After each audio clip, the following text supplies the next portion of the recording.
Hi friends, എല്ലാവരും സുഖമായിട്ടിരിക്കുന്നു. എന്തൊക്കെയുണ്ട് വിശേഷങ്ങൾ? ഞാൻ ഇന്നൊരു കുഞ്ഞു വ്ളോഗുമായിട്ടാണ് വന്നിരിക്കുന്നത്.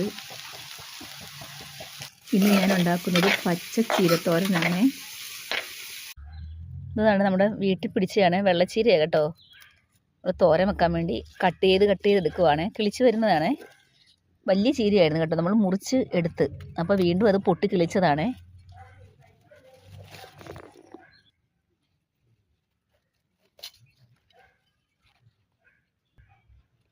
വലിയ 4-5 മൂടും ഉണ്ടായിരുന്നു കേട്ടോ. അത് നമ്മൾ മണ്ടയൊക്കെ ഒടിച്ചപ്പോൾ സൈഡിൽ നിന്നൊക്കെ പൊട്ടി കിളിച്ച് വന്ന് നമ്മൾ അതിൽ നിന്ന് വീണ്ടും ഇങ്ങനെ കട്ട് ചെയ്തെടുക്കുവേ. അപ്പോൾ വീണ്ടും അത് കിളിച്ചുകൊണ്ടിരിക്കും.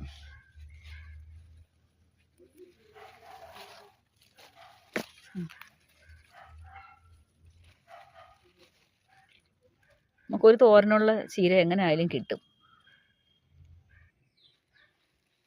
കണ്ട് ഇത്രയും കിട്ടിയിട്ടുണ്ട് കേട്ടോ ചീരയെ. കണ്ടോ, ഒരെണ്ണം പൂത്ത് പോയി ചീര കേട്ടോ. നമുക്കിത് കരിയൊക്കെ എടുക്കാതെ മണ്ണൊക്കെ കാണും. ഇത് നമ്മൾ കരിയൊക്കെ എടുത്തിട്ടുണ്ട്. ഇനി കുഞ്ഞായിട്ട് നമുക്ക് കട്ട് ചെയ്തെടുക്കണം. അതിനുവേണ്ടി നമ്മൾ 1/4 മുറി തേങ്ങ എടുത്തിട്ടുണ്ട്. ഇതിലോട്ട് നമ്മൾ ഉപ്പും മഞ്ഞൾപ്പൊടിയും മാത്രമാണ് അരയ്ക്കുന്നത്. വെളുത്തുള്ളി അരയ്ക്കത്തില്ല കേട്ടോ, അതിൻ്റെ സ്മെല്ല് ഇവിടെ ആർക്കും പിടിക്കത്തില്ല. അതുകൊണ്ടാണ്. ചീര തന്നെ അമ്മ കുഞ്ഞായിട്ട് കട്ട് ചെയ്യുക കേട്ടോ. ഞങ്ങൾ ആരും കട്ട് ചെയ്താൽ ഇങ്ങനെ വരത്തില്ല കേട്ടോ. അമ്മയ്ക്ക് മാത്രമേ ഈ രീതിയിലൊക്കെ കട്ട് ചെയ്യാൻ അറിയാത്തുള്ളൂ. ചൂടായ ചട്ടിയിലേക്ക് എണ്ണ ഒഴിച്ചു കൊടുക്കണം.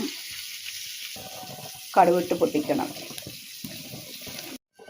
ഇതിലോട്ട് 2 പച്ചമുളക് ഇട്ട് കൊടുക്കണം. ഇനി നമുക്ക് സവാള അരിഞ്ഞത് ഇട്ട് കൊടുക്കണം. ഇത് ചെറുതായിട്ടൊന്ന് വാടി വരണം.